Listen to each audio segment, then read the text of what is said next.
তো বন্ধুরা, আজকের গল্পের নাম বিবাহ বার্ষিকী। চলো শুরু করা যাক। মাঠের একপাশে গোবরটা কুড়িয়ে এদিক ওদিক তাকালো বুড়ি। যদি আরও কিছুটা পাওয়া যায় তবে আজকেই উঠোনটা লেপে দেওয়া যাবে। যা ধুলো উঠছে, অবশ্য পৌষের মাঝামাঝি চলছে, ধুলো তো উঠবেই। রাহুলের বাবা প্রায় বকে, কী গো উঠোনটা লেপে দিতে পারো না? কত ধুলো উঠছে দেখছো তো। কতবার বলেছে বুড়ি যে এখন মাঠে খুব একটা গোবর পাওয়া যায় না, তবুও কথা কানেই নেয় না। একটু এগিয়ে বাঁশতলার নিচে আর একটু পেয়ে যাবে গেল বুড়ি। পুরোটা না হোক অর্ধেকটা লেপা যাবে ক্ষণ। গোবর হাতে নিয়ে গড়ের দিকে পা বাড়ালো। সূর্যি মামা মাথার ওপর টনটন করে রোদ দিচ্ছে। কে বলবে শীতকাল?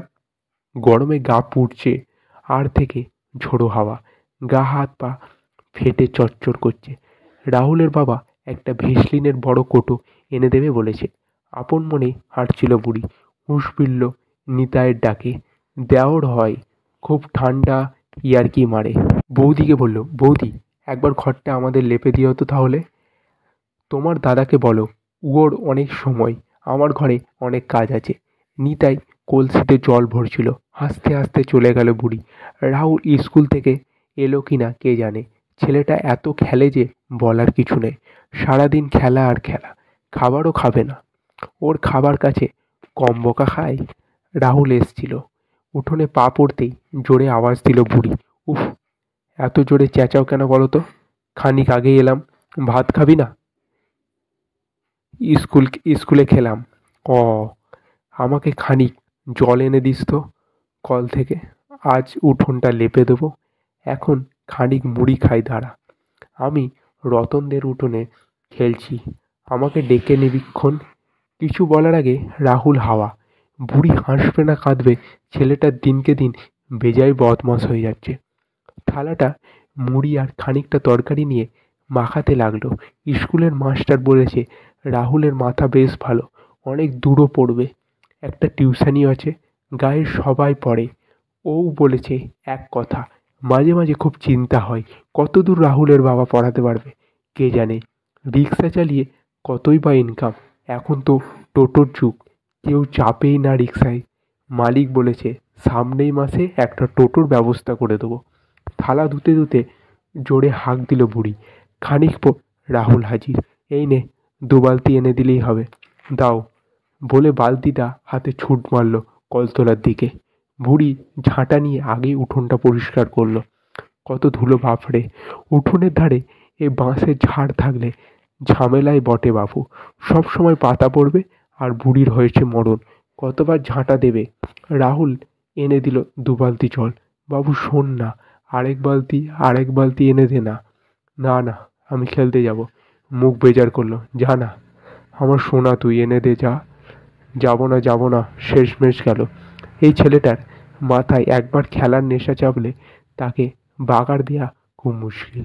গোবরটা একটা ভালো বালতিতে ভালো করে জল দিয়ে গুলছে বুড়ি, এবং বুড়ির মা মাঝে মাঝেই বলছে, এই তো শীতকাল, মাসে 2-1বার করে যেন উঠোনটা নিকিয়ে দিস, ঘরের লক্ষ্মী দেবী প্রসন্ন হয়। মা মারা গেল 2 বছর হলো। খুব ভালোবাসতো বুড়িকে, একটাই মেয়ে বলে কথা। বিয়ের বিদায়ের সময় সে কি কান্না। একবার তো অজ্ঞান হয়ে গেছিল। গোলা গোবরটা নিয়ে উঠোনে ছড়াচ্ছে আর ঝাঁটা দিয়ে ভালো করে নিকোচ্ছে বুড়ি। বেশ কপাল করে বউ পেয়েছে কিন্তু গনসা। এক হাতে গোটা ঘরটা সামলায়। গনসা তো শুধু টাকা এনে বউয়ের হাতে দিয়ে দেয়, বাকি সব বউয়ের জিম্মায়। উঠোনে নিকানো হলো। বুড়ি বালতি ধুতে কলতলায় গেল। এখনো মনীষীরা মায়ের রান্না হয় নাই, হয়তো এখনো ধোঁয়া বেরোচ্ছে। ওদের উঠোন থেকে কলতলার পাশে ক্লাবের ঘরে রাহুলের গলা পাওয়া যায়। ওখানে কার্টুন দেখে বালতি ধুয়ে গেল বুড়ি। রাহুল, চান করবি চো, অনেক বেলা হয়ে গেল। তোর বাবা এসে আমাকে বকবে না হলে। দাঁড়াও দাঁড়াও, যাচ্ছি এখনই চ, না হলে আমি আর চান করব না, বুঝবি তখন। তখন ঘরে ঢুকতেই রাহুল দৌড়ে এলো আর খানিকটুকু দেখতে দিল না কার্টুনটা। অনেক দেখলো, আবার কাল দেখবি।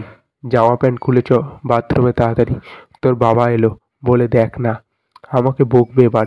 বুড়ি তাড়াতাড়ি রাহুলকে চান করিয়ে ভাত খাইয়ে ঘুম পাড়িয়ে দিল। ছেলেটা অনেক দিন দিয়ে বলছে এই টিভি নিতে, কিন্তু কে বোঝায় যে কত খরচা, অত টাকা কোথায়। তাও ওর বাবা নেবে বলেছে। একটা সেকেন্ড হ্যান্ড টিভি যদি পাই কিনে নেব। সেরকম কিছু তো দিতেও পারে না ছেলেটাকে। ঘরের বাইরে রিকশায় প্যাক প্যাক শোনা গেল। বুড়ি চেনে এই আওয়াজটা। এটা রাহুলের বাবার লয় মনীষীর বাবা রিকশার হর্ন। একেবারেই তাহলে রাহুলের বাবা ঢুকবে। একটু পরেই রিকশার হর্ন দিয়ে ঢুকলো কনসা। রাহুলের চান হয়েছে তো? হ্যাঁ হ্যাঁ, চান খাওয়া দাওয়া করিয়ে ঘুম পাড়িয়ে দিলাম। তুমি চান করে যাও তাড়াতাড়ি, আমি ভাত বাড়ছি। থলিটা নিয়ে এসো রিকশার আসে। বেশ ভারী মাছ এনেছে ওর বাবা। দেখ তো। বুড়ি সেই খুশি আবারও বিরক্ত হলো। কি গো, মাছ নিয়ে এলে কেন আজ? আজ তো শনিবার, নিরামিষ ছিল যে। বাবলু জাল ফেলেছে দিঘিতে, কম দামে পেলুম নিয়ে এলুম। টাটকা আছে, ভেজে রেখে দাও, কাল খাওয়া যাবে না হয়। কি যে করো না, এদিকে নিরামিষ সেটাও পালছে না। বাবারে, আজ আনবো না কেন? আজকের দিনটা যে স্পেশাল। কি স্পেশাল ভুলে গেছো? দূর, বলো না। আজকের দিনেই তো ঘরে তুলেছিলাম তোমাকে, মনে নেই? এ মা, তাই তো, কাল অবধি মনে ছিল। আজ কাজ কাজ করে একদম ভুলে গেছি। লজ্জায় মাথা নিচু হয়ে মুচকি হাসলো বুড়ি। বাবু খেতে পেল না। রাতে রেঁধে দেবো।